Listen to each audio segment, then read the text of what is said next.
La 500 Fior, que son créateur vient de présenter sur le circuit de Nogaro, en vue de participer au prochain championnat du monde, n'est pas une machine de course comme les autres. D'abord parce que la conception et la réalisation du moteur et de la partie cycle sont à 100% françaises, mais surtout en mettant tout chauvinisme de côté, parce que ce projet artisanal s'attaque aux usines japonaises sur leur terrain de prédilection avec des techniques qui lui sont propres.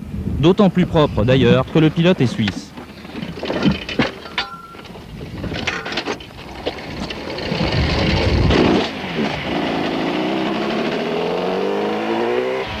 Bien que Marco Gentile ne soit pas encore vraiment connu du grand public, il s'est placé parmi les meilleurs pilotes privés l'an dernier, déjà au guidon d'une 500 Fior.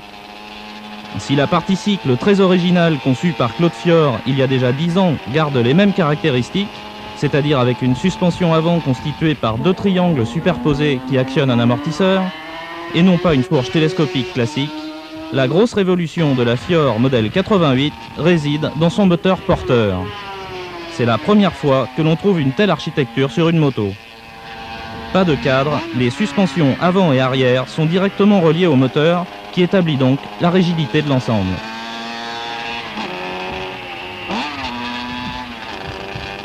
C'est une grande première dans le domaine de la compétition et même de la moto en général. La qualité de la réalisation et le talent des concepteurs que sont Claude Fior et Alain Michel pour le moteur prouvent le sérieux de cette machine.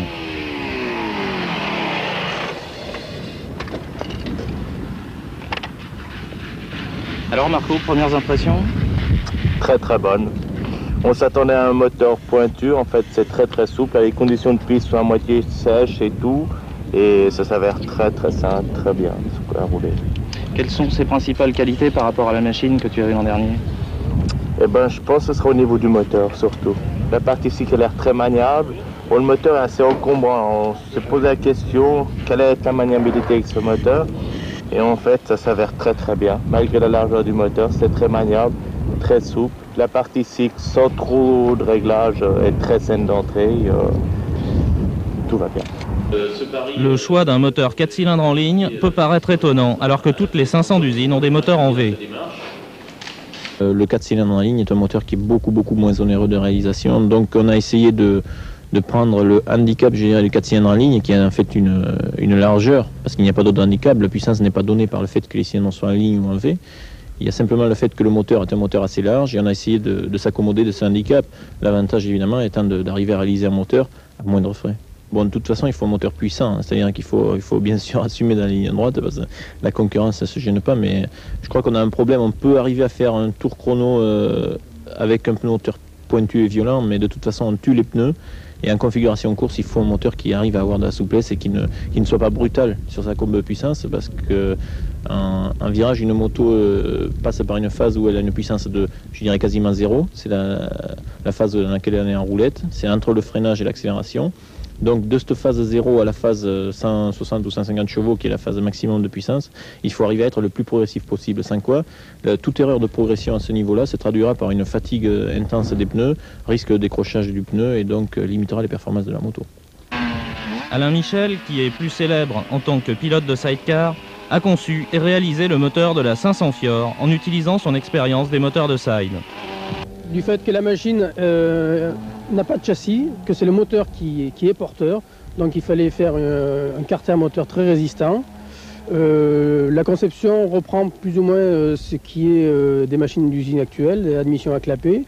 Les clapets étant dirigés avec les carburateurs vers l'avant pour avoir un maximum d'air frais, mais d'ores et déjà, tous les essais que nous avons pu faire nous prouvent que notre idée était pas trop mauvaise. J'ai préféré m'associer à une personne qui est le sérieux de Claude. En l'occurrence, les châssis qu'il faisait me plaisaient énormément. J'avais envie de voir rouler mon moteur autour d'une partie cycle valable. Les premiers essais nous prouvent, et me prouvent personnellement, que notre choix n'était pas le plus mauvais. L'aide financière apportée par Marlboro et le département du Gers devrait enfin permettre à Claude Fior, dont la valeur de technicien est établie depuis longtemps, de concrétiser plus de 10 années d'efforts et d'acharnement qui jusque-là se heurtaient principalement à un problème de motorisation. Les objectifs, c'est de réaliser une saison en progression par rapport à 87. 87, Marco Gentile, qui était déjà mon pilote, puisque ça sera en 88 la 3e année qui roulera sur mes machines. 87, nous avons terminé parmi les meilleurs privés. Nous avons réussi à marquer 1 point au championnat du monde, ce qui était quand même assez difficile. Mon souhait pour cette année, c'est d'être en progression par rapport à l'an dernier et d'essayer de s'immiscer parmi le groupe des dernières machines d'usine pour prouver que l'idée et le concept est valable. Bien que les essais soient plus que concluants, il est trop tôt pour crier victoire. Mais il se pourrait bien que la présence européenne en Grand Prix reçoive cette saison un renfort inattendu.